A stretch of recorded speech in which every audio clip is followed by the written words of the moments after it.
J1 Talks. Quanto vale a sua ideia?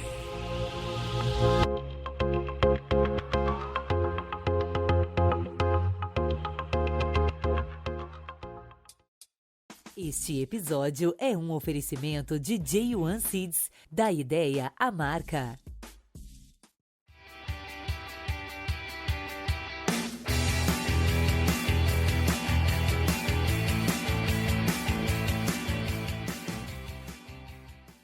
Esse é o J1 Talks, o podcast de empreendedorismo Made in Japan. Eu sou o Dino. Eu sou Emanuel Cáceres. E hoje nós estamos aqui com uma pessoa muito especial, Nelson Saito, da Poa. Olá, Nelson. Olá, Emanuel. Olá, Dino. Tudo bem com vocês?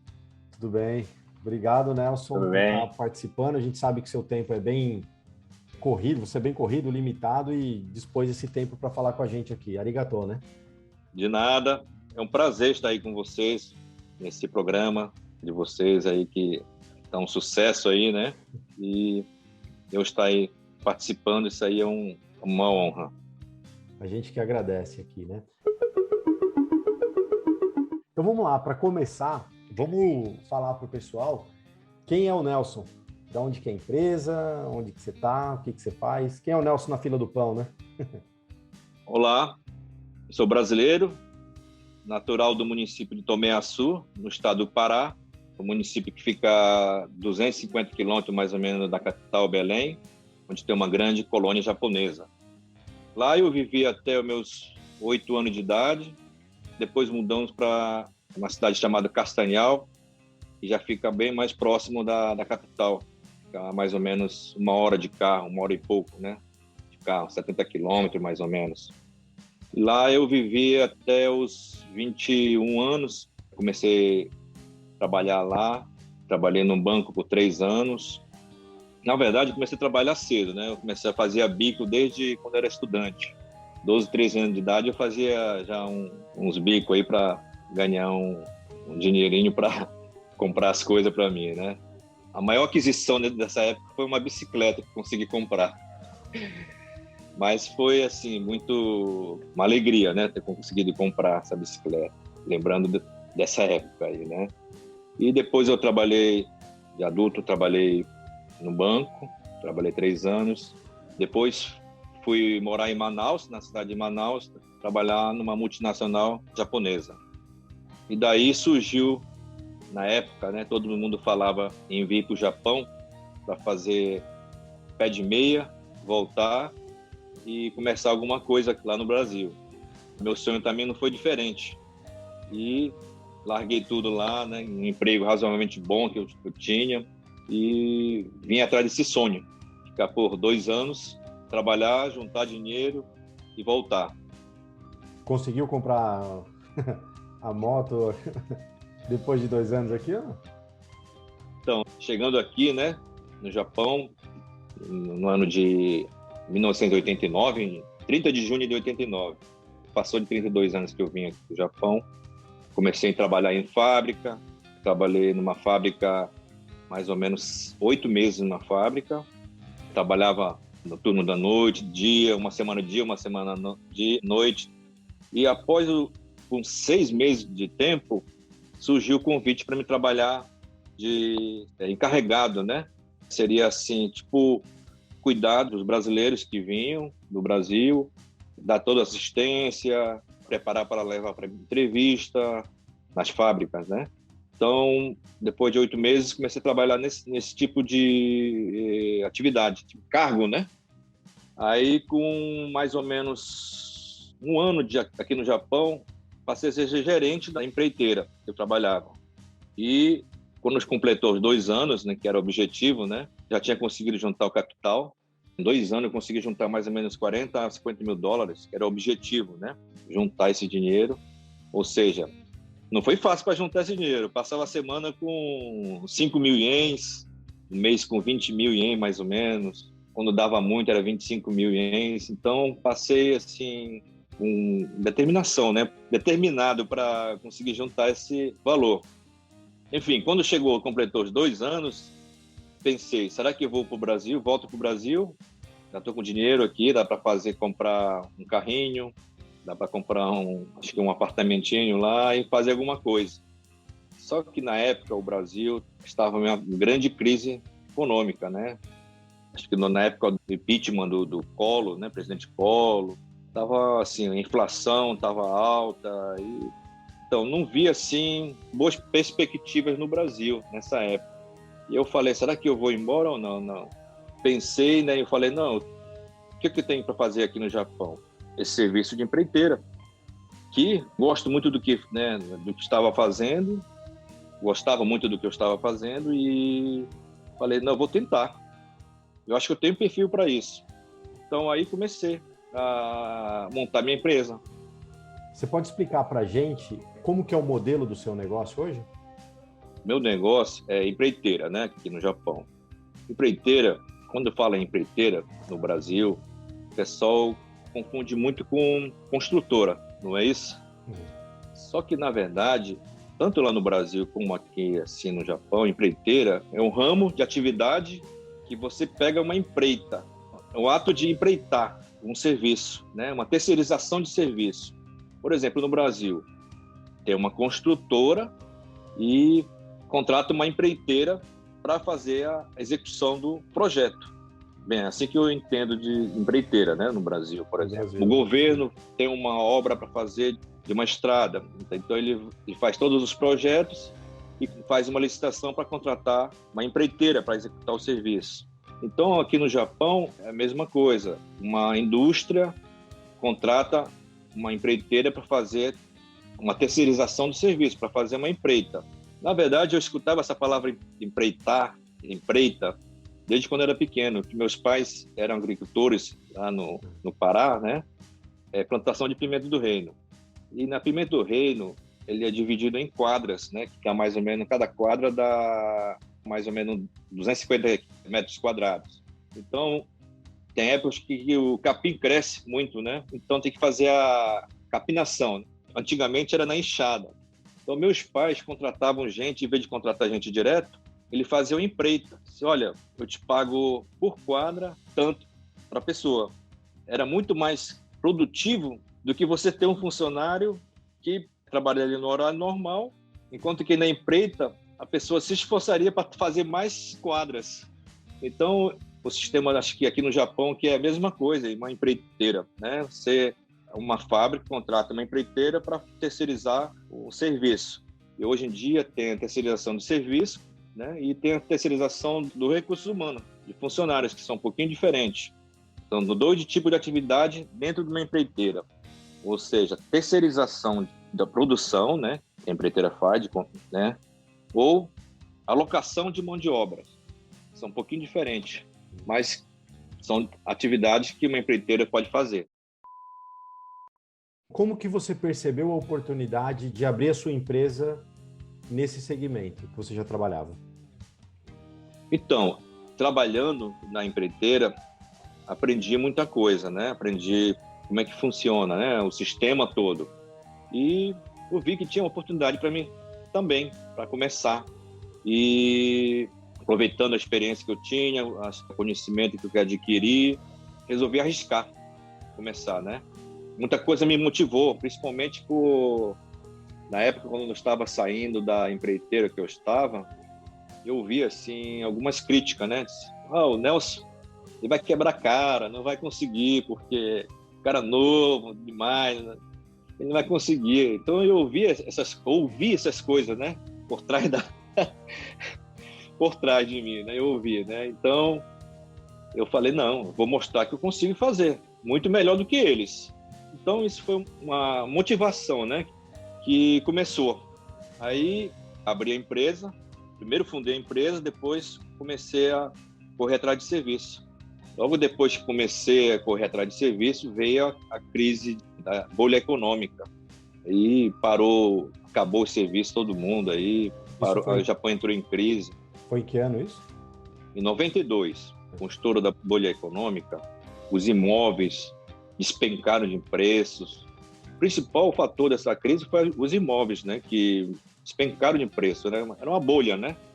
era uma coisa ilusória, né, na época, né? Então, se um imóvel que valia, um exemplo, $10.000, estava valendo $100.000, né, na época. Então, isso aí, houve um estouro e muitas empresas falindo, quebrando, né? Bancos quebrando, grandes construtoras quebrando.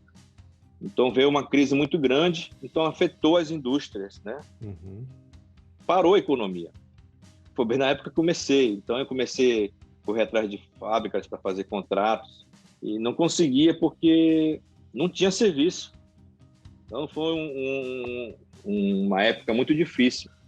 Então, só colocando numa timeline assim, você tinha juntado um dinheiro de um período que você trabalhou aqui, começou a empresa, e bem na hora que você começou, você percebeu a oportunidade, já ganhou know-how fazendo isso, na hora que você percebeu a oportunidade, explodiu a crise e não tinha trabalho. Ou seja, a oportunidade que você viu, ela estava meio que sem oportunidade. Sim, mais ou menos por aí, né? Comecei com toda aquela vontade, né? Com aquele gás. E praticamente um ano correndo atrás de trabalho e não conseguia nada, né? E o dinheiro que eu tinha conseguido juntar foi indo embora, né? Então, quando foi mais ou menos, já estava com um ano e pouco trabalhando, correndo atrás disso, chegou no limite que falei, será que eu desisto ou não, né? Aí um tio que trabalhava comigo chegou e falou para mim, Nelson, você não está tendo sorte, hein? Não acha melhor parar? Aquilo ali parece que foi uma paulada, né? Mas era tio de sangue mesmo, sim? Tio de sangue, é. Eu convidei ele para trabalhar comigo. E, coitado, ele também estava prestes a perder o emprego, né? Aí, nessa virada, eu falei, não, tem que conseguir com alguma coisa. E eu acho que a gente, né, com esses correndo atrás sempre, com esforço e tudo, e a crise, né? Como sempre eu falo, numa crise sempre dura muito ou pouco, mas passa, né? Aí começou a passar a crise, começou a aparecer o serviço. E as empresas que eu estava, né, tinha visitado, né, atrás de serviço, alguma das empresas começou a me procurar. Aí aos poucos começou assim a aparecer serviço, melhorar a situação. Então, assim, acho que com uns 2 anos já começou a se pagar as contas. Demorou 2 anos para meio que chegar num ponto de equilíbrio aí e as coisas empatar. Mas, assim, não foi depois desses 2 anos que já explodiu. Ainda teve mais coisas depois disso, né?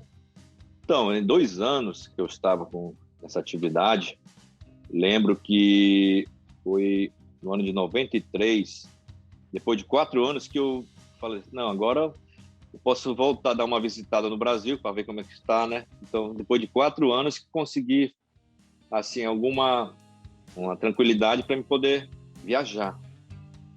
Primeira viagem que eu fiz depois de 4 anos. E daí em diante, começou a melhorar a situação aqui no Japão, aparecendo muito serviço. Aí começou o boom, né, dos brasileiros vindo aqui do Japão. Então foi, assim, uma crescente até mais ou menos ano de 2001, né, quando teve a primeira crise depois da bolha, foi a crise do atentado de 11 de setembro nos Estados Unidos. Quer ou não, afetou assim, a economia também na época, né? E passando isso, veio a de 2008, que foi muito difícil, né? Na época muito difícil, porque ali praticamente a gente estava, né, vinha crescendo cada ano. No ano de 2008, praticamente caiu para metade. De uns 6 meses, nós perdemos metade do quadro. Nossa, você tocou num ponto que realmente eu tenho planejado para a gente explorar isso com você mesmo. Das crises, bom, você meio que respondeu metade da pergunta, já que eu ia perguntar. Das crises, teve a de 92, foi o estouro da bolha, que é bem famoso isso aqui no Japão. Em 2001, 2008 e a do tsunami, né? Teve também. Qual que mais afetou, assim? A de 92, eu não tive, assim, tanta consequência, porque eu estava começando, então não tinha muito o que perder, né? Só a economia que não tinha juntado em 2 anos estava indo embora, mas, assim, a maioria das empreiteiras da época fecharam as portas ou diminuíram. fábricas ficaram ruins. Então, de 92 a gente via a situação, mas assim, eu mesmo assim não tive esse baque muito grande porque estava começando na época, né? Só adiou minha estabilização, porque demorou um pouco para a gente conseguir chegar no patamar que conseguisse me manter, né?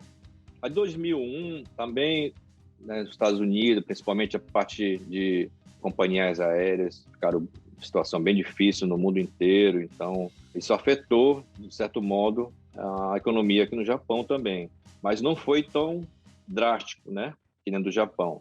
Agora, a de 2008, nós sentimos bastante porque afetou o mundo inteiro e no Japão a gente já estava numa situação assim boa, né, uma situação que nós víamos crescendo, cada ano crescendo mais, e de repente a gente se viu aí, coisa assim de 6 meses, cair para metade do nosso faturamento, nosso número de quadros, de funcionários. Não, você sabe que essa é uma dúvida clássica que eu tenho aqui também. Do ponto de vista de gestão, eu acho que é muito difícil para o empresário passar por isso. Eu, por ser um DKC que clássico, assim, eu vim para o Japão nesse mesmo formato para trabalhar em fábrica e abrir um negócio aqui, e hoje eu vejo isso. E na época da crise de 2008, que foi a que eu mais percebi ela, porque ao meu redor muita gente era mandada embora aqui, eu vi algumas empreiteiras fecharem assim, nesse período. Então, uma curiosidade que eu tenho é o seguinte: o que acontece com a empreiteira nesse período? Porque eu sei que os funcionários que eles são mandados embora da fábrica, essa responsabilidade é da empreiteira nesse momento. E a empreiteira fica com todas as dívidas. Como que é esse processo neste momento? Eu imagino que isso deva ser desesperador, né? Quando acontece isso. Sim, Emanuel, é um momento assim bem desesperador, porque você fica sem trabalho, a empresa fica sem trabalho, consequentemente, né, os nossos funcionários também sem trabalho. E a empreiteira é responsável pelos funcionários que trabalhavam nas fábricas como um terceirizado da empreiteira, né? Quer dizer, no caso, a empreiteira é terceirizado da fábrica, né? Então, os funcionários são funcionários da empreiteira. Então, nós temos que arcar com todas as despesas, né? Principalmente nos casos assim que as pessoas não tinha para onde alocar o pessoal, né? Não tinha onde levar o pessoal, né? Porque todo lugar estava difícil, todos os lugares estavam difíceis. Então, praticamente, nós tivemos que bancar aluguéis aí sem cobrar do pessoal para preservar o pessoal, porque não tinha para onde ir. Foi uma época bem difícil porque não tinha assim dizer não, aqui acabou, então dá para transferir para outro lugar. Não tinha, então, todo lugar estava difícil. Então nós tivemos assim a compreensão, né, do nosso pessoal, do nosso funcionário, e aos poucos a gente conseguiu solucionar os problemas, conseguindo, bem, assim, passou uns 6 meses, começou a aparecer pouco a pouco o serviço. E muitos brasileiros na época foram embora para o Brasil, né? E o Brasil, na época, estava numa crescente, né, economia. Então, muitos foram embora. Os que ficaram, a gente tentou, aos poucos, direcionar para outros tipos de região, de trabalho, né? Cada empresa normalmente tem o seu período ruim, mas eu sempre fico imaginando, uma empreiteira, quanto assim, mais funcionários ela tem num período desse, o impacto é grande, né? Eu imagino. As pessoas, né, pensam assim, não, empreiteira é um negócio que dá dinheiro, né? Mas tem esses problemas aí, porque não é sempre que vive de bons momentos, né? Tem momentos difíceis, né, que nem né, citamos agora nessa crise de 2008. Então, tudo que você ganhou em um período, você perde nesse período de crise. A despesa normal, ele não cai assim de repente. Tem despesas que você demora a conseguir se adequar. Claro. Então, tudo que ganhou por um período, perde nesse período. Fica sempre nessa balança. Só uma observação. Como a gente estava falando de organizar time, hoje a COA está com quantos anos? Manuel, nesse final de mês, estou fazendo 30 anos de fundação aí da COA. Caramba, entendeu? 30 anos. 30 anos. 30 anos de muita luta, né? Muita superação, né? Claro, né? Tudo graças às pessoas que estão aí trabalhando com a gente, né? Os clientes que estão nos deram oportunidade, né? Então, nós estamos chegando aí aos 30 anos aí, esse ano. Legal. Pô, tem uma empresa, enfim, que nasceu na comunidade brasileira no Japão, talvez seja uma das mais antigas, será que não? Você conhece, Dino, alguma outra empresa com muito mais que esse tempo? Da comunidade brasileira, sinceramente, eu não conheço, né? Mas deve ter. Eu não conheço. Pode ser que tenha, mas assim, talvez não seja tão divulgado, mas com certeza, assim, nos dedos de uma mão que você conta, né? Uma empresa com 30 anos de mercado, tipo, no Brasil é difícil. Acho que no Japão você ouve falar de muita empresa, mas que nasceu a comunidade brasileira mesmo aqui, o Boom DKC, que tem quantos anos? 89, 88? Ano passado fez 30 anos, né? Que é o ano de 90, né? Fez 30 anos da comunidade. Tem basicamente... 30 anos que se comemora, foi o ano que começou a dar o visto de descendente, né? Esse visto que nós temos hoje, né? Porque antigamente o visto era renovado em 6 meses, cada 6 meses, cada ano. Então, esse tipo de visto para os brasileiros começou em 90, né? Fez 30 anos no passado. Então, a comunidade mesmo assim começou a crescer a partir de 90, né? Uhum. Então, a COA basicamente cresceu junto com a comunidade aqui. Mesmo a comunidade tendo caído um pouco, a COA seguiu, né? É um efeito bem respeitável, vamos combinar, porque é complicado você manter uma empresa em outro país assim e ter esse processo de gestão. E ficou bem evidente na parte da resiliência, né? Tipo, em relação a vencer as crises, né? Uma curiosidade, você tem algum cliente que está desde esse começo aí, que seus clientes são as empresas japonesas que precisam de mão de obra ou de serviços, né? Tem algum ou vários? Boa pergunta, Dino. Eu tenho clientes, eu tenho um especial aí, que foi a primeira fábrica que eu trabalhei aqui no Japão. Essa primeira fábrica que eu trabalhei no Japão, né, foi atendido, né, hoje tem 32 anos, passou 32 anos que conheço o presidente dessa empresa e até hoje somos amigos. Na época, né, o primeiro emprego dentro de uma fábrica no Japão foi com ele. Depois eu, né, que abri minha empreiteira, como citei anteriormente, teve a crise, fui atrás dele, ele me deu o serviço, porque ele também não tinha. Depois de passar alguns anos, ele consegui trabalhar como empreiteiro lá já, né? E estamos aí quase 30 anos aí, acho que de conta, 28, 27 anos de contrato com essa empresa. E tem pessoal dessa época ainda trabalhando lá. Caramba, que legal. Algumas pessoas, né?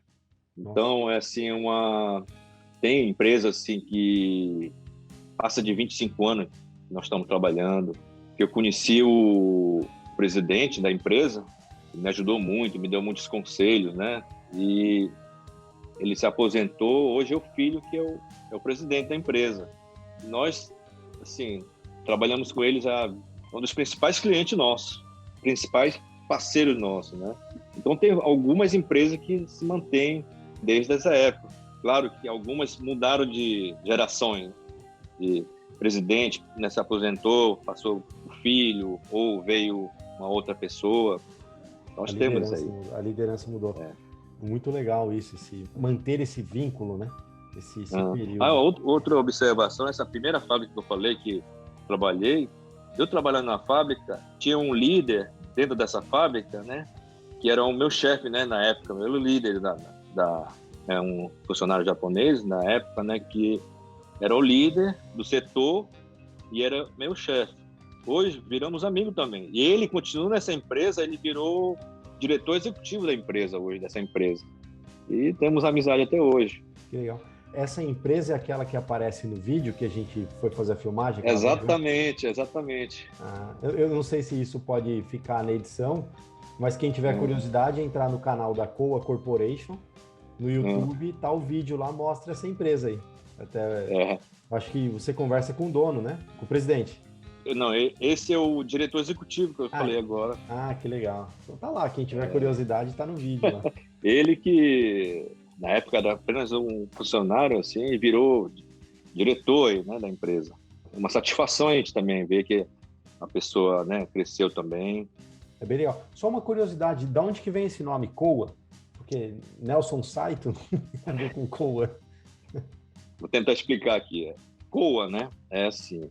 meu nome é Kazuhiro em japonês, Kazuhiro. Então, que forma a letra, né, o caractere, chama o kanji, né, no caso, o caractere japonês, tem várias formas de leitura. Se eu for ler o Kazuhiro de outra forma, se lê wako. Aí eu disse, não, eu sempre tinha essa ideia de fazer o nome da empresa com o meu nome, né? Só que quando eu botei lá wako, quando eu criei a ideia de botar meu nome, aí a pronunciação seria wako. Eu falei, não soa bem, né? Aí eu inverti os caracteres de trás, botei para frente, da frente para trás, virou Koa. Aí eu senti que o nome ficou mais, assim, mais chamativo, né? E aí resolvi tentar ver, né? Porque no Japão tem a tradição de ver os nomes das pessoas, criar o nome das pessoas, os caracteres, quer dizer, eles usam como se fosse numerologia, né? Eles usam a data, o ano, e o caractere japonês, o kanji, ele é formado de traços. Então tem quantidade de traços. O caractere japonês, ele é a junção de vários caracteres, um exemplo, né? Então eu fui num santuário, né? Índia, né? Santuário, né? Aqui no Japão, né? E eu perguntei, né? Olha, estou querendo fazer minha empresa com esse caractere. Você acha que tá bom aí?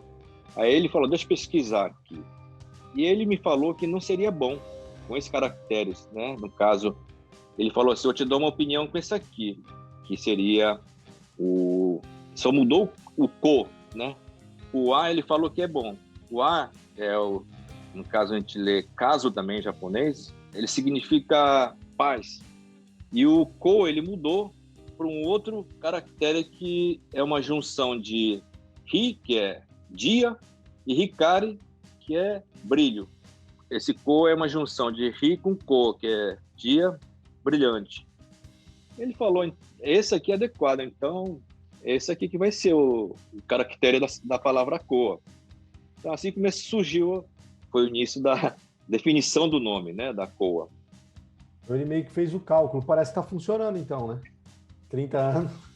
Ele tem que acreditar, né, que poderia estar melhor, também poderia estar bem pior, né? Então vamos acreditar que está dando certo aí, né? Tá funcionando, deu certo o nome. A outra observação que na época, assim, no Japão estava em moda fundar empresas com nomes assim meio em inglês, né? Assim, um exemplo podia ser NS, né? NS, ou poderia ser também World, alguma coisa, né? Então quis fazer o contrário, quis fazer em nome bem japonês. Aí acho que deu certo, né? Deu. Tá dando, né? Tá funcionando, legal. Show de bola. Deixa eu te perguntar também uma coisa, que é esse processo, né? A empresa veio crescendo e tal, aí eu acho que acontecem as fusões, né? O M&A, que hoje está muito em moda, o pessoal de startup vem falando muito sobre isso, aquisições, tudo isso. A Koa vem passando por esse processo e adquirindo empresas ao longo do tempo, né? Sim, tem, não é? Sim, muitos casos, mas temos alguns casos de empresas que incorporamos, empresas menores, fizemos o M&A, né? Que no caso é a aquisição, né, das empresas, incorporação da empresa menor, né? E com isso ajuda o crescimento. Agora é bem complexo, né? Porque você tem que analisar bem, né, o tipo de empresa que você está adquirindo, porque dependendo do tipo de contrato que a empresa tem suponhamos uma empreiteira, né? Empreiteira que tenha um exemplo, você tem que analisar bem o tipo de contrato que tem com o cliente, que é a fábrica, né? Porque dependendo do tipo de contrato, às vezes não compensa o valor que você tem que pagar, ou às vezes ela não tem assim muita previsão de crescimento, né, dessa empresa que a gente vai incorporar. Outras que a gente der uma, né, ajustada, pode crescer. Então são várias situações que a gente analisa e faz esse tipo de aquisição, né, faz esse tipo de incorporação. Hoje no mundo está virando moda, né? Esse negócio de M&A, né? Tem várias, né, empresas gigantes aí comprando outras gigantes, fusões estão acontecendo, então você vê aí, né? Vários exemplos. Com certeza. Mas no caso da tese da COA, as fusões ou as aquisições que a COA faz é só na área de recursos humanos, né? Tem outro segmento que a COA ela busca também para incorporar no grupo? Dentro do Japão, nosso negócio, nossos business, nossos negócios é mais dessa parte de empreiteira, praticamente empreiteira, né? Ou seja, como expliquei anteriormente, hoje empreiteira é dividido em 2 tipos de business, que é a terceirização de mão de obra, né? E a terceirização de serviço, de produção, ou seja, a alocação de mão de obra e é uma subprodução, né, que você pega de uma empresa. Sim. São 2 tipos de atividade. A COA, ela atua fora do Japão também? Nesse tipo de atividade, não. Nesse tipo de M&A que eu estava explicando, essa complexidade que existe, por exemplo, tive antes da crise de 2008, né, nós tínhamos assim um objetivo muito grande de crescer bastante, né, chegar para ser uma das maiores e tudo. E apareceu, né, várias empreiteiras por vários motivos querendo fazer M&A. Seria o quê? Assim, vender. E nós chegamos a negociar algumas empreiteiras. E tinha uma empreiteira que era razoavelmente grande, né? E, inclusive, nós estávamos já praticamente batendo o martelo, faltando detalhes de preço, né? De negociação. Eu queria um desconto, ele não queria dar. Inclusive, já tinha conversado com o banco falou que ia financiar e tudo. Aí, demoramos muito para fechar, porque não chegava num acordo de preço. E era um exemplo, né? Um cara quer cobrar 100 mil, eu estou querendo pagar 700. Se eu chegasse no meio, já fechava, né? Só que ele não chegou nesse meio. Aí demorou um pouco, veio a crise. Aí, olha só como é que é, né? Sorte, né? Eu posso dizer que é sorte, porque se eu tivesse feito, teria levado a empresa toda para o ralo, porque eu estaria devendo o banco. Então, essa empresa, na crise, nós perdemos a metade. Eles perderam praticamente 80% do quadro. 80% a 90%. Tá entendendo? Então, se eu tivesse adquirido, eu ia ficar com essa dívida toda nas minhas costas, né? E talvez nem conseguisse pagar. Por isso que eu falo, no M&A tem que ser bem assim analisado, né? Não pode você comprar uma empresa, fazer uma fusão, sem analisar bem. Você tem que prever algumas coisas aí, né? Tem que arriscar algumas coisas, mas também você tem que precaver com outras, né? Caramba, isso deve dar um friozinho na barriga, né? Quer dizer, na hora que você vai negociar e, enfim, ver todas as possibilidades de mercado também, né? Eu tinha conversa de 3 empresas, na verdade, querendo fazer, né? Tinha uma grande, razoavelmente grande, e tinha uma outra média, né? Grande que eu digo assim, é mais ou menos 400 para 500 pessoas, um exemplo, né? Uma outra aí de uns 150 pessoas, outra com menos de 100. Aí, quando não deu certo essa grande, eu me desanimei com o resto.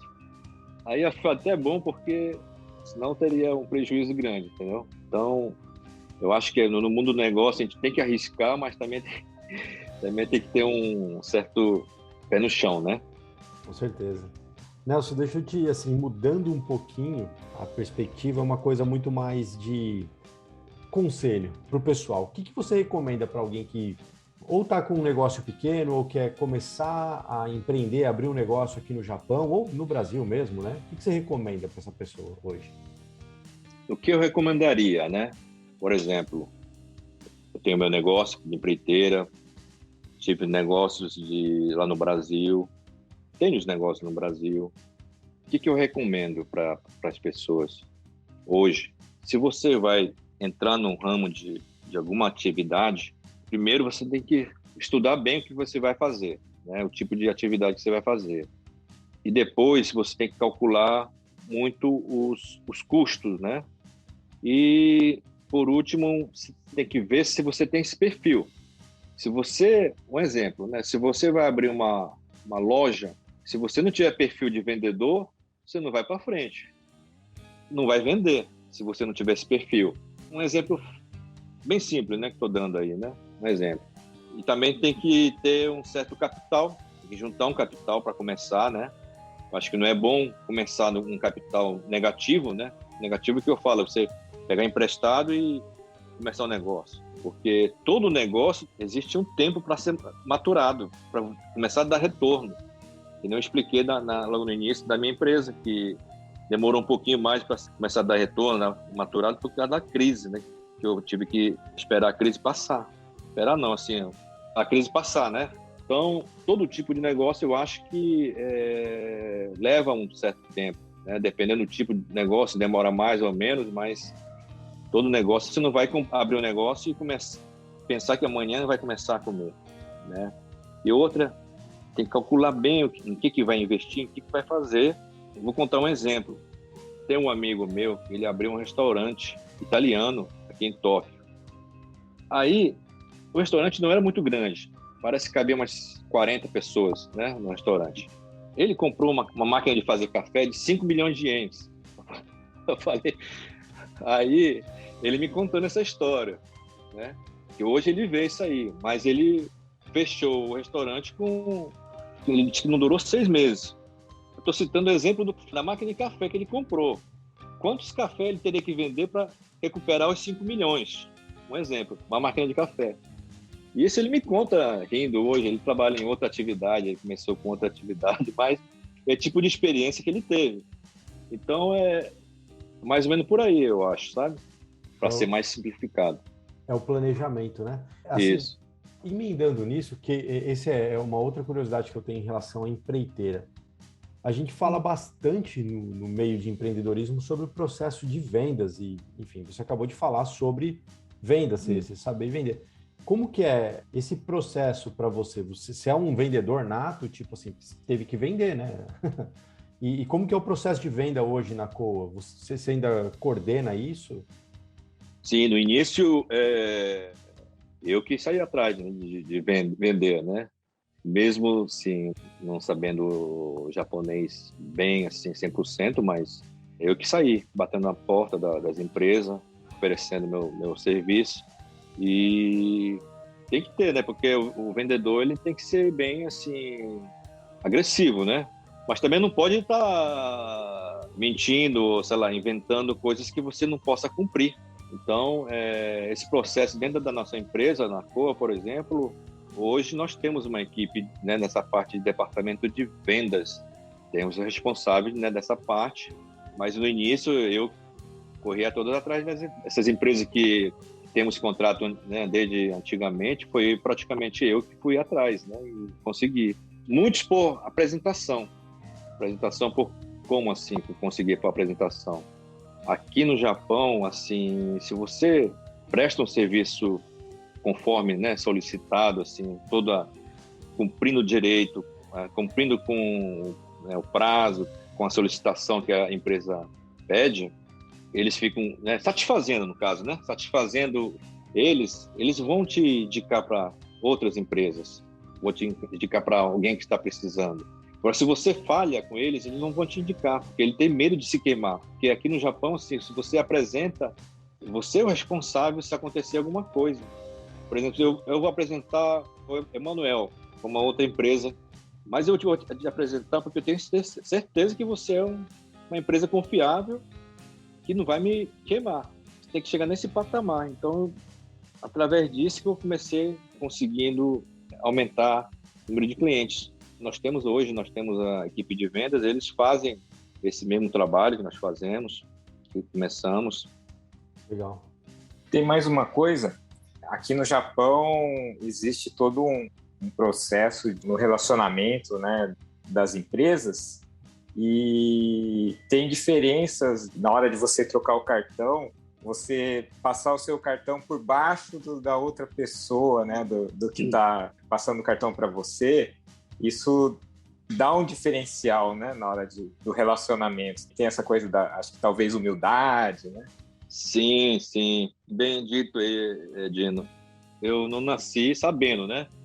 Mas eu aprendi com os vários japoneses com qual eu tinha contato, que procuraram me ajudar, me ensinar. principalmente essa parte de etiqueta de negócio aqui no Japão. Você citou da parte do cartão de visita, né? Você tem que pegar com as 2 mãos, entregar com as 2 mãos e aquele processo, né? O seu por baixo e o dele por cima, exemplo, né? Tem todo esse ritual, né? Que mostra respeito à pessoa. E outra, assim, tem também a parte onde que você vai sentar, por exemplo, dentro de uma sala de reunião. Então, tem vários tipos de etiqueta aqui no Japão, ou num restaurante, quando você convida um cliente para ir almoçar ou jantar, você tem que saber onde você vai sentar e a cliente vai sentar. Tem uma coisa de hierarquia, né? Aqui no Japão, né? Se você tem que ser de acordo com a hierarquia, a maneira que você vai falar, mesmo que você não saiba um japonês correto, pelo menos saber o básico para essa parte de etiqueta, né? Para não ofender o cliente, né? E ganhar respeito, né? Ganhar respeito respeitando, no caso, né? E entregando depois que você ganhou o cliente, né? Entregando o que você prometeu, né? Isso. Não basta fazer tudo bonito e não fazer o trabalho direito no final, né? Com certeza. Nelson, agora tem uma coisa, a gente está no auge de uma pandemia aí, eu acho que, enfim, vários negócios foram afetados, mas qual que é a sua visão de mercado agora para o Japão? Eu vejo que essa área de empregos, a parte de empreiteiro, isso é o termômetro financeiro, assim, então, o termômetro da economia do Japão, né?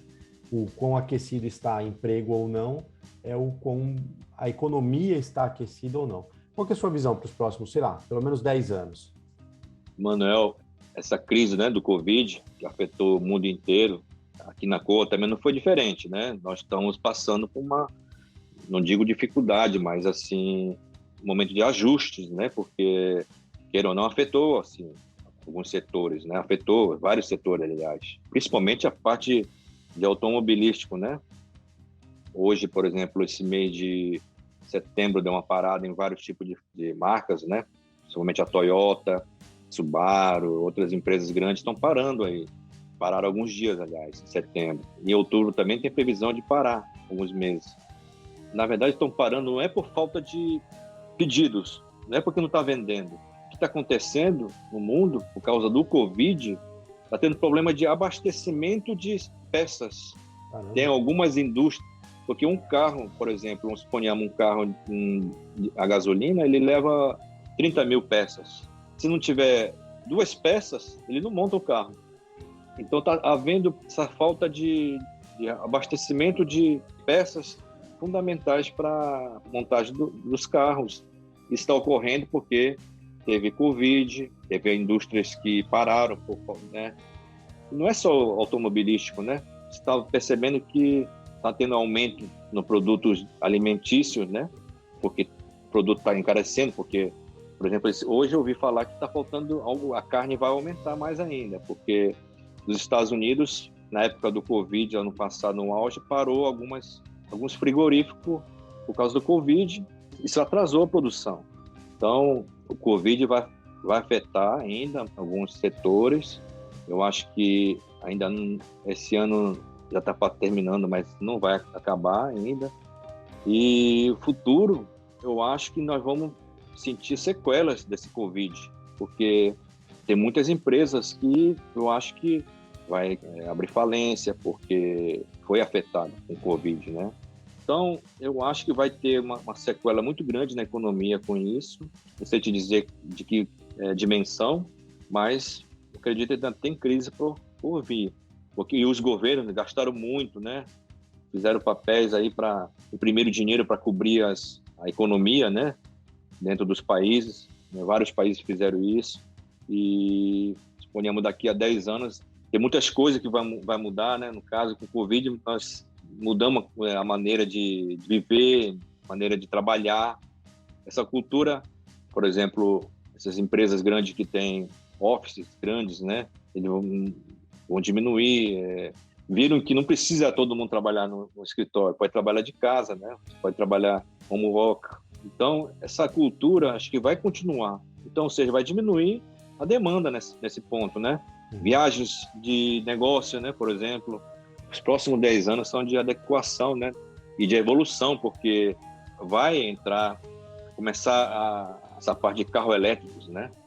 carros elétricos, porque até 2030 na Europa praticamente não vai mais fabricar carro a gasolina, no Japão 35. Então, ou seja, o carro vai ser mais eletrônico do que A combustão, né? Elétrico, né? Do que combustão, né? Uhum. Então isso aí é uma grande mudança, né? É esperar o que vem, né? Mas é bom, boa visão. Bom, acho que a gente está encerrando aqui. Eu acho que para encerrar do ponto de vista de quem pegou esse fenômeno todo aqui, tipo, enfim, para quem ouve a gente, tem gente do Brasil que ouve também. Eu acho que seria legal um ponto de vista, um conselho para os brasileiros que estão aqui, ou para brasileiro que quer ir para fora do Brasil, né? O que você indicaria? Tanto para o brasileiro daqui, que eu acho principal, né? Como assim, muitos brasileiros trabalham em alguma fábrica que a COA oferece emprego. Conselho para esses brasileiros? Bem, conselhos, né? A gente sempre dá para o nosso pessoal aí, principalmente essa parte, né? Se você está trabalhando, veio trabalhar aqui no Japão, você tem que botar um objetivo, se você vai ficar para sempre aqui ou se você pretende voltar para o Brasil ou para onde, né, qualquer outro país. Tem que ter essa meta, né? Porque o que é isso que eu estou querendo dizer? Dependendo do teu objetivo, você tem que se preparar financeiramente. Se você está trabalhando, você ganha um salário X, você tem que separar um valor Y para guardar. Sempre guardar, né? Eu acho que eu sou da antiga, tem que guardar dinheiro. Não posso dizer que quando eu era jovem era gastão, né? Eu falava assim, recebia o salário, meu salário era menstrual, né? Demorava um mês, em 3 dias, 3, 4 dias acabava. E quando eu cheguei aqui no Japão, vim com esse objetivo de juntar dinheiro e eu vi que, por exemplo, 2 anos de sacrifício que eu fiz, valeu por, vamos suponhamos, 20 anos. Então, eu acho que se você tem esse objetivo, você sacrificar, eu não digo nem sacrificar, né? Assim, você ser determinado em pelo menos 2, 3 anos, fazer um capital, juntar, que essa vai ser a sua segurança, principalmente nesse momento de crise, de Covid, por exemplo. Vou dar um exemplo assim, de casal, né, jovem, que tem um filho aí pequeno, o Manel que tem filhos pequenos, por exemplo. Começar a juntar, né? Uma poupança, um exemplo, se juntar 20 mil ienes por mês, por cada filho que você tiver, quando os seus filhos tiverem 18 anos, uma época que tem que ir para a faculdade, querer ir para a faculdade, e uma faculdade particular, aqui no Japão, por exemplo, não é barato. Então, se você juntar 20 mil ienes por mês e 18 anos, passa muito rápido. Se juntar 20 mil ienes por mês, quando o seu filho tiver com 18 anos, você vai estar com 4 milhões e 200, 4 milhões e poucos aí, que podem pagar a faculdade da criança. O que está acontecendo com muita gente? Está fazendo dívida, né? Quando a criança estiver com essa idade de entrar na universidade, a pessoa está fazendo financiamento, por exemplo. Mas o correto seria começar a juntar desde o início, por exemplo.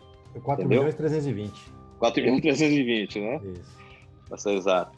Então, você vê como é que é questão de juntar dinheiro, né? Pouco a pouco, vai juntando. Se você não tiver essa determinação, né, de juntar um dinheiro, que 20 mil você gasta rapidinho. Alguma coisa que você vai passear em algum lugar, sei lá, gasta muito rápido. Mas se você reservar esse dinheiro, seu filho, por exemplo, é um dinheiro que você vai ter para uma emergência. Com certeza. Para quem está no Brasil, isso daria 220 mil reais, mais ou menos. Não sei, dá para pagar uma faculdade boa no Brasil com isso? No Brasil dá para... Eu acho que dá para pagar até de medicina, não? Não sei. Daria para pagar uma faculdade de R$ 4.500 por mês. Então, já tá pagar uma faculdade, acho que de... Uma boa faculdade daria para pagar, não é? Uma boa faculdade. Dependendo da faculdade, dá para pagar todas as despesas da faculdade no período, né? Então... Realmente, se planejar, né? Se planejar. Esse que eu sempre aconselho as pessoas a fazerem, né? Já que temos essa oportunidade de ter emprego, e no Brasil muitas vezes não tem emprego que possa ter um conforto adequado. Mas aqui no Japão, né? Porque serviço aí você ganha um valor razoável que pode fazer esse tipo de coisa, né? Mais uma coisa, os seus pais foram agricultores, né? E a questão da pimenta do reino, pouca gente talvez saiba lá no Brasil, mas é muito forte aí nessa região, né, do interior do Pará, com os japoneses. Tem alguma lembrança dessa época que traz até hoje, o esforço deles, né, na terra? Alguma coisa que você possa falar? Sim, tenho muita lembrança, porque eu também já trabalhei, né, ajudar meus pais, né, desde férias escolares, era ir lá para plantação, lá para trabalhar na plantação lá, né? Então, desde criança a gente viveu disso. A pimenta do reino é muito forte lá no estado do Pará, né? Principalmente começou lá na região de Tomé Açu, né? Pelos primeiros imigrantes que chegaram lá no Pará, que inclusive lá em Tomé Açu, antigamente, as pessoas iam, né? Os imigrantes iam de navio, né? Desembarcavam em Belém. Não tinha estrada para ir para Tomé Açu na época, né? Então eles pegavam um barquinho, ia pelo rio, subindo até chegar na cidade de Tomé Açu. Daí eles iam, geralmente eles iam para uma fazenda de japoneses. Lá eles trabalhavam com empregados no início, depois compravam uma terrinha e começavam a plantação deles. Então foi muito sofrido essa época, né? No início, né? Hoje tem estrada, tem tudo, né? A estrutura melhorou, a infraestrutura, né? No caso, melhorou, mas até hoje, né? Pimenta do reino é um tipo de produção que é um produto, né? Que é commodity, né? Que depende muito do preço internacional. Então, tem épocas que estão com preço bom, que você ganha muito dinheiro, mas também tem épocas que o preço cai e dá até prejuízo, né? Mas agricultor sempre vida sofrida. Entendeu? Então eu lembro meus pais, né? Eu também ficava trabalhando lá nos pimentais aí na roça, né? Na casa, na fazenda, bem corrido, bem sofrido. Não, você tocou num ponto aí que é bem engraçado, que é uma observação que eu tenho aqui do Japão. Eu tenho alguns clientes que são do Pará e é uma coisa que eu acho engraçado. No sentido, porque no Brasil eu não tinha essa visão. Aqui eu tenho a impressão, aqui no Japão eu tenho a impressão que o pessoal do Pará é mais empreendedor proporcionalmente do que o resto do Brasil. Por quê? Eu tenho alguns clientes que fizeram um negócio aqui, enfim, cresceram. A gente tem gente do São Paulo, Paraná, Mato Grosso do Sul, onde a comunidade japonesa é um pouco mais desenvolvida. Mas do Pará especificamente parece que muita gente vem para cá e é empreendedor naturalmente, assim. Acontece alguma coisa assim na comunidade do Pará? O que acontece? É o açaí que faz isso com o pessoal? Bem, Manuel, eu não sei te dizer assim exatamente o que é, né? Mas eu penso que como lá no Pará, principalmente na Tomé Açu, né? É uma colônia assim, japonesa que mantém muito a tradição, né? Assim, japonesa. Por exemplo, eu nasci, até antes de ir para a escola, só sabia falar japonês, não sabia falar português.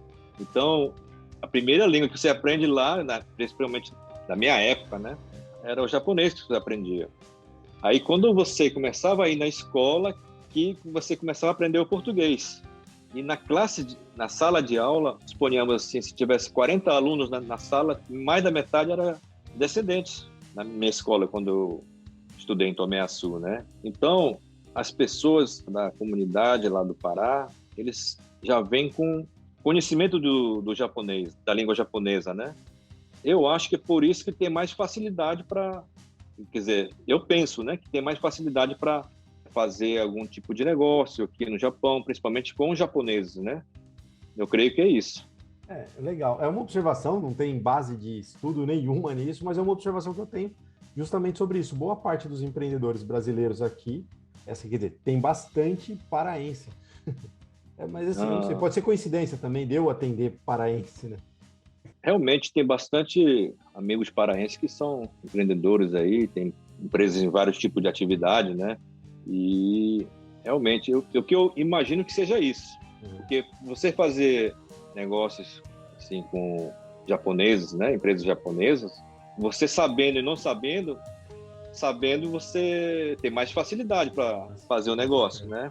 Não é só saber falar, né? Tem que ter um certo tino para o negócio também, né?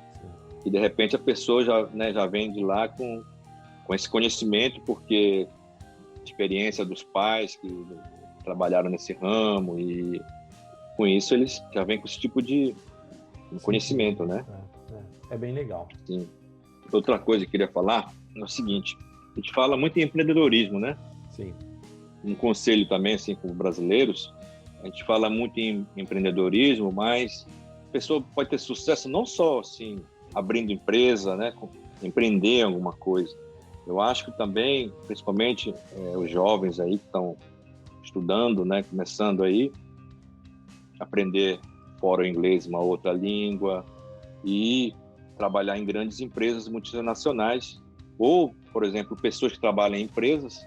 Hoje nós temos pessoas trabalhando com a gente que começou lá de baixo e hoje, né, virou diretor. Ou tem pessoas que já foi empreendedor, nossa empresa, que não deu certo, mas trabalha com a gente, ele está aí num cargo de já praticamente direção. Então, a pessoa tem que saber o perfil da pessoa, né? Identificar. E pode ser um grande profissional dentro de uma empresa, um grande executivo, né? Que muitas vezes pode ser muito melhor do que ter uma empresa, né? Arriscar com uma empresa, entendeu? Então, o futuro das pessoas não é só ser empreendedor, mas também ser grandes profissionais dentro de uma empresa. Ser um grande executivo, um diretor, pode virar sócio, né? Estava citando daquele meu amigo japonês que começou, que era líder. Hoje ele virou diretor executivo e praticamente ele é responsável pela empresa toda, né? Então, com isso, né, o salário, né, a remuneração aumenta, né? E eu acho que tem esse lado também. Então, a pessoa tem que ter o perfil, né, de empreendedor ou de ser um grande profissional. É uma boa colocação. É o intraempreendedor esse aí, né? É o cara que vai entrar, né, também e fazer a empresa crescer e ele mesmo crescer. Eu acho que isso é uma boa observação, porque se todo mundo resolver ser empreendedor também, aí não tem gente para trabalhar, né? Então, né? Falta gente. Tem grandes profissionais, inclusive eu conheço uma pessoa aí que é uma multinacional famosa no Brasil, uma grande multinacional aqui no Brasil. Ele representa essa empresa aqui no Japão e ele é um grande executivo, é um exemplo de pessoa. Sei lá, de repente pode convidar ele para ser um próximo convidado de vocês aí. Se puder fazer a ponte assim, com certeza, a gente quer falar com pessoas assim mesmo. Isso, porque não é só empreender aqui no Japão, né? Abrir uma empresa, né? No caso, né? Tem muitas outras maneiras, né? Legal, bom ponto de vista, sim. A gente já está no mercado há um tempo aqui, eu sei que a Kowa, ela é uma empresa muito bem vista no mercado aqui. O que você atribui a essa boa imagem da Kowa no mercado hoje? Emanuel, eu acho que não fazemos assim uma coisa muito diferente das outras. O principal é assim, dentro da empresa, dentro da Kowa, nós temos uma filosofia. Por exemplo, eu vim do Brasil da mesma forma que todos os brasileiros que estão aqui. Ou seja, vem com sonho, né? Trabalhar, juntar dinheiro. E a minha primeira viagem internacional foi para vir para o Japão. Essa para o Japão. Então você chega inseguro, você fica com receio, com medo, né? Desconfiança, né? Todo esse sentimento, principalmente quando chega aqui no Japão, a gente sabe, né? Depois, quando vai trabalhar, primeira fábrica, a maioria das pessoas, assim, muitas vezes, assim, não sabe, né, a língua, né? E o que acontece? Fica insegura. Na fábrica, o japonês fala em japonês e a pessoa não está entendendo. Então, toda essa insegurança, a gente procura dar assistência, né? E principalmente também dentro da fábrica, na época que começa, né? No início do trabalho e também fora dela, né? Assistência você leva... Porque muitas vezes você não sabe onde comprar um determinado tipo de coisa, não sabe dar um problema médico, não sabe procurar um médico, né, um hospital, chega no hospital não sabe falar. Então, nossos staffs são preparados para dar toda essa assistência, né? Então, essa diferença, e os staff, eles procuram dar toda a assistência. Muitas vezes eles estão na correria, mas eles procuram sempre atender da melhor forma. Então, eu acho que por isso as pessoas têm esse reconhecimento, né? É porque meio que para quem não está no Japão não tem ideia, mas é muito normal uma empreiteira não ter uma imagem tão boa assim. E eu acho que isso acontece. Então fica evidente que talvez essa assistência faz essa diferença, né? Assim, Eu acredito que seja isso, né? Não, perfeito. Isso é muito bom. Aproveitando, né, Manuel Dino, gostaria de agradecer, né, esses 30 anos aí. Estamos chegando aos 30 anos, graças ao apoio de várias pessoas, principalmente das fábricas que, né, nos deram oportunidades, os funcionários, colaboradores, nossa equipe de staffs, que sempre, né, se dedicando aí para manter a empresa, né, o nome da empresa, sempre carregando nas costas aí, né, o nosso trabalho aí. E também, né, aproveitar também para agradecer o pessoal da mídia, o pessoal do Brasil aí, que sempre tem nos ajudado também a família aí, né, sempre nos dado esse apoio. Vamos, né, lutar aí, né, tem esse Covid aí, mas se Deus quiser, isso tudo também vai passar, mas vamos se cuidar aí, né, a saúde é importante, principal, né, a saúde é tudo na vida, né, então vamos se cuidar. Isso que eu assim, desejo aí, muita saúde para todos aí. Legal, perfeito. Bom, Nelson, obrigado por ter participado. E como reiterando, a gente sabe que você tem uma agenda bem corrida e aceitou participar aqui, gravar com a gente. A gente fica muito grato por ter compartilhado e ter recebido tanto insight bom e, enfim, conselhos legais, né? Muito obrigado por ter participado. Obrigado. Obrigado. Dino. Obrigado, um abraço. Show.